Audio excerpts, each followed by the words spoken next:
सीताराम दोस्तों, कहते हैं कि राम से बड़ा राम का नाम, अर्थात राम जी से भी बड़ा राम का नाम है। जब राम सेतु का निर्माण हो रहा था और राम जी ने देखा कि पत्थरों पर राम लिखने से वो पत्थर तैरने लगे, तो राम जी को आश्चर्य हुआ कि मेरा नाम लिखे हुए पत्थर तैर कैसे सकते हैं।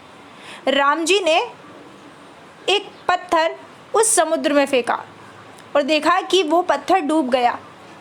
पर राम जी को ये लगा कि ऐसा कैसे हो सकता है, जिन पर मेरा नाम लिखा हुआ है वो पत्थर तैर रहे हैं और जिसे मैंने फेंका वो डूब गया।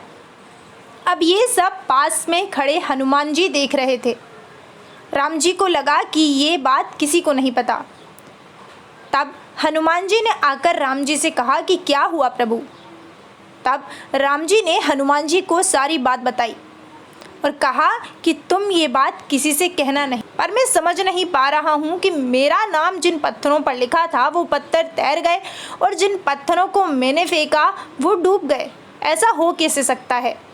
तब हनुमान जी ने बड़ा ही प्यारा जवाब श्री राम जी को दिया। हनुमान जी ने राम जी से कहा कि प्रभु, जिसके साथ आप हो वो डूब कैसे सकता है। उन पत्थरों पर आपका नाम लिखा हुआ है और जिसकी मुंह पर आपका नाम होता है उसके साथ साक्षात आप होते हो, लेकिन जिसको आप छोड़ोगे वो तो डूबेगा ही ना प्रभु। इसलिए वो पत्थर डूब गया जिसे आपने छोड़ दिया। लेकिन जिस पत्थर पर आपका नाम लिखा है, जहाँ पर आपका नाम होता है वहाँ पर आप साक्षात होते हो, और जिसके साथ आप हो वो डूब कैसे सकता है। कहा भी गया है कि जिसके साथ भगवान होते हैं वो अपने जीवन की कठिन से कठिन परिस्थिति में भी बड़ी आसानी से बाहर आ जाता है। ये तो वही अनुभव कर सकता है जिसके साथ भगवान होते हैं। हर किसी के बस की बात नहीं है, लेकिन जिसके साथ भगवान होते हैं और जब वो अपनी कठिन परिस्थितियों से बाहर निकलता है तब उसे समझ में आता है कि कोई शक्ति है जो उसे हाथ पकड़कर उन कठिन परिस्थितियों से बाहर निकाल रही है।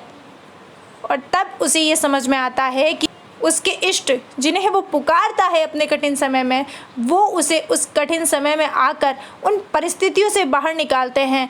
चाहे पूरी दुनिया कोशिश कर ले, वो इंसान अपनी उन कठिन परिस्थितियों से बाहर नहीं निकल सकता, लेकिन जब भगवान आकर उसका साथ देते हैं तो वो अकेला ही अपनी उन कठिन परिस्थितियों से बाहर निकल जाता है। क्योंकि अदृश्य रूप में ही सही, लेकिन उसके इष्ट उसके साथ होते हैं। जिसका राम नाम के जप पर दृढ़ विश्वास होता है उसके अंदर एक सकारात्मक ऊर्जा होती है। कहते हैं कि उसके कहीं पर भी जाने पर चाहे कितनी ही नकारात्मकता हो, वहाँ पर भी सकारात्मकता हो जाती है। उसे यह अनुभव होने लगता है जब वो राम नाम का जप करता है। रामचरितमानस में भगवान राम स्वयं लक्ष्मण जी से कह रहे हैं कि जिस व्यक्ति की वाणी मेरा नाम लेते हुए गदगद हो जाए, उसकी आंखों से आंसू बहने लगे, समझ लो कि वो साक्षात मुझसे जुड़ा हुआ है। जो नाम जापक होते हैं वो इस दुनिया को एक अलग ही नज़रिए से देखते हैं। उनके लिए पराया दुख भी अपने दुख के समान होता है। वो दूसरों के कष्ट को बड़ी आसानी से समझते हैं। उनका मन इतना साफ हो जाता है कि उनके लिए दुश्मन का दुख भी नहीं देखा जाता। और भगवान राम स्वयं रामचरितमानस में कह रहे हैं कि निर्मल मन जन सो मोहि पावा, मोहि कपट छल छिद्र न भावा। राम नाम का बस यही सार समझ में आता है कि जो राम नाम का जप करता है, जब उसमें राम नाम की शक्ति जागृत होती है तो उसका मन बिल्कुल पवित्र हो जाता है। सबसे बड़ी बात ये होती है कि जब भगवान उसे यह एहसास कराते हैं कि मैं तेरे साथ हूँ, तो धीरे धीरे करके उसके अंदर का डर खत्म होने लगता है।